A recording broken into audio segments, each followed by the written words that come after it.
Alright, hey guys, what's up? Got another tutorial here on Dandes. I'm going to be teaching you how to do a rainbow just like this. Let's go. Alright, first step to doing this rainbow flick is we want to put it right in between both our ankles.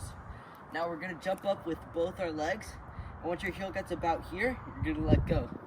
Watch here, up and over. Now it may take a little bit of practice, but if you keep doing and practicing it, you'll definitely get it. I'm going to show you the second version.